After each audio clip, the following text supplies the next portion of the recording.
Sirohi temples Devanagari के देव दर्शन आज श्री पौरेश्वर महादेव मंदिर पहुंचा है। बड़ा प्राचीन मंदिर है, ऐतिहासिक मंदिर है और एक पेच का जैसे शब्द से जुड़ा हुआ मंदिर है। अर्थात आज से कुछ दशकों पहले तक इस गांव में पानी की व्यवस्था पेच का फिर पशुओं के लिए भी और मनुष्यों के लिए भी यहाँ पानी की व्यवस्था होती थी। यहाँ गौ माता के भी हमने दर्शन किए अभी, क्योंकि चूँकि मंदिर है तो यहाँ सबका हक बनता है। गौ माता भी पहुँचती है, मनुष्य भी पहुँचते हैं और ये यहाँ की बावड़ी है जिसका उपयोग पेयजल के लिए होता था। अभी कितना उपयोग होता है ये अलग कहानी है। और सिरोही टेम्पल्स का गांव-गांव पहुंचने का, मंदिर पहुंचने का, हर उस स्थान में पहुंचने का निरंतर प्रयास रहता है जहां पहुंचना चाहिए। हम इसी कड़ी में श्री पौरेश्वर महादेव मंदिर पहुंचे हैं। ये मंदिर भी बहुत खास है, गोल गांव का है। सिरोही मुख्यालय से लगभग 16 किलोमीटर की दूरी पर ये गांव है। ये पेचका का ही खेत है। मंदिर के हम दर्शन करें, महादेव के दर्शन करें, हर हर महादेव के दर्शन करें। यहाँ हम भावपूर्ण दर्शन करें साहब। हमारे साथ में रमेश जी भी हैं, गांव के कुछ भक्त भी हैं जो इस आध्यात्म में जिनकी रुचि भी है और यहाँ की इन तमाम व्यवस्थाओं से सीधे जुड़े हैं। देव की जय। हम नंदी भगवान के दर्शन करें और महादेव के दर्शन करें। ये महादेव परिवार के दर्शन करें। साथ में हमारे पुजारी जी भी हैं, हमारे श्री रमेश जी भाई साहब हैं। बस एक टकटकी लगाकर महादेव को देखें, उस निराकार को देखें। हम जिस रूप में भी परमात्मा को याद करते हैं, परमात्मा हमारे सामने होते हैं।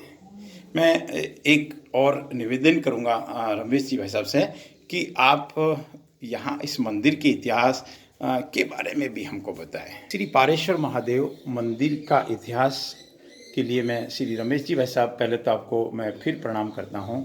क्या मंदिर का क्या इतिहास कहेंगे सर? हाँ जी, मंदिर गांव स्थापित होने के बाद पीने का पानी की व्यवस्था के लिए यहाँ ये पेशका बनाया, प्याऊ बनाई। ठीक और है। सारे गांव के मवेशी और सारे लोग यहाँ से पानी पीते थे। ये पानी पीने में बड़ा अच्छा है। उस गांव के पानी से भी ये पानी बेटर है, अच्छा है। निश्चित रूप से। तो फिर यहाँ पर पूजा पाठ के लिए ब्राह्मणों ने एक शिव मंदिर की स्थापना की। ये भी बहुत सालों पहले की बात होगी। की बात है। ठीक है। यहाँ रुद्राभिषेक पाठ चलता रहता है। हाँ। और बीच में जब मुगल सेना यहाँ से निकली तो उन्होंने शिवलिंग को खंडित कर दिया। ओए वो खंडित लिंग आज भी हम पूजा कर रहे हैं। उसमें एक ही प्रॉब्लम आ रही है कि उस लिंग को और बाण को कौन उठाने वाला, कोई ऐसा हमको व्यक्ति मिला कोई नहीं। तपस्वी योगी कोई उठा सकता है। बाकी दूसरा कोई गृहस्थी इस बाण को उठाना मुश्किल काम है। इसलिए ये शिवलिंग खंडित है और फिर भी उसकी पूजा हो रही है। अब उसके बारे में विचार कर रहे हैं क्या किया जाए, उसके ऊपर नई खोड़ी बैठा दी जाए, ऐसा भी हमने कुछ विचार किया है। ठीक बात है। या फिर कभी कोई आचार्य संत, कोई महंत ऐसा मिल जाए कभी मैं उठा सकता हूँ इसको, तो इसकी नई स्थापना। चलिए, हम सिरोही टेम्पल्स के माध्यम से एक संदेश भी दे रहे हैं कि अगर किसी प्रकांड पंडित में, किसी योगी में, किसी तपस्वी में इस तरह के भाव हैं, इस तरह का सामर्थ्य है, इस तरह की सिद्धियां हैं, इस तरह का तपोबल है, तो ये सिरोही मुख्यालय से 16 किलोमीटर की दूरी पर गोल गांव है और यहाँ श्री पौरेश्वर महादेव जी का मंदिर है। शिवलिंग खंडित है।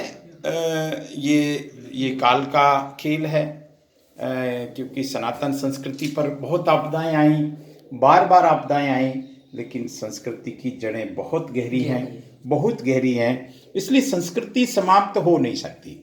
सनातन संस्कृति करोड़ों साल पुरानी संस्कृति है, वो समाप्त हो नहीं सकती।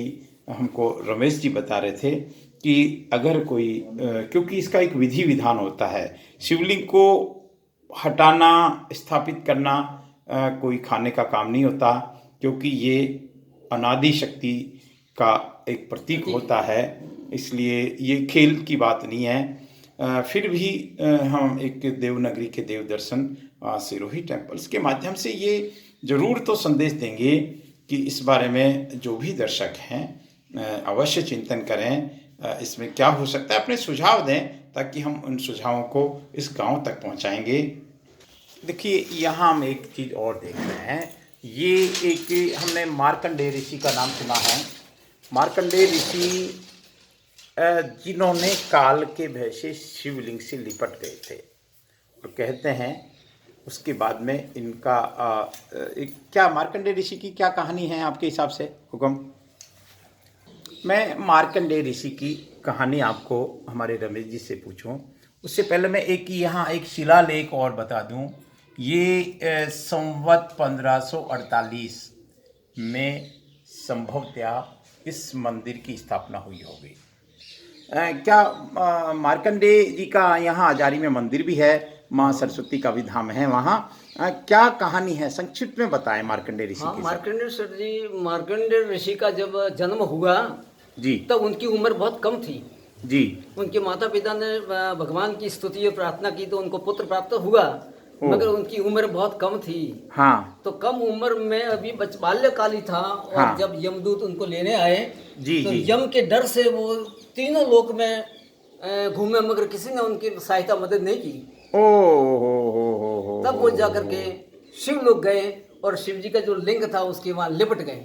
धन्य है। और भोलेनाथ है शिव। तो तब शिव ने उनकी रक्षा तो की। महामृत्युंजय जो जाप है वो इन्हीं से जुड़ा हुआ है। से जुड़ा हुआ है। मतलब ओम त्र्यंबकम यजामहे सुगंधिम पुष्टिवर्धनम उर्वारुकमेव बंधना मृत्यु मुक्षी मामृतम। आप देखिए, मृत्यु से भी जो मुक्ति दिला सकते हैं वो है महामृत्युंजय, वो है महाशिव, और ये इससे बड़ा कोई प्रमाण नहीं हो सकता। हमारी भारतीय संस्कृति में मैं राजेंद्र नरूका मैं बहुत अपने आप को सौभाग्यशाली मानता हूँ। मैं सौभाग्यशाली मानता हूँ कि मुझे मंदिर जाने का अवसर मिलता है, मुझे दर्शन का अवसर मिलता है, मुझे कुछ बोलने का अवसर मिलता है, और मुझे भक्ति का अवसर मिलता है। इससे बड़ा मेरा कोई पुण्य नहीं हो सकता।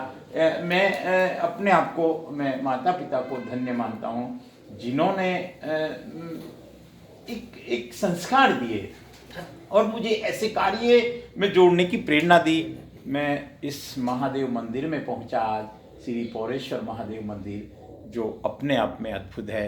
अच्छे लोगों से मिलना होता है, अच्छी संस्कृति को हमको घर घर पहुंचाने का इस YouTube चैनल सिरोही टेम्पल्स के माध्यम से पहुंचाने का एक अवसर मिलता है। जय महादेव। हम सब मिलके जय बोलेंगे। बोलो श्री पौरेश्वर महादेव की, और बोलो आज के आनंद की जय।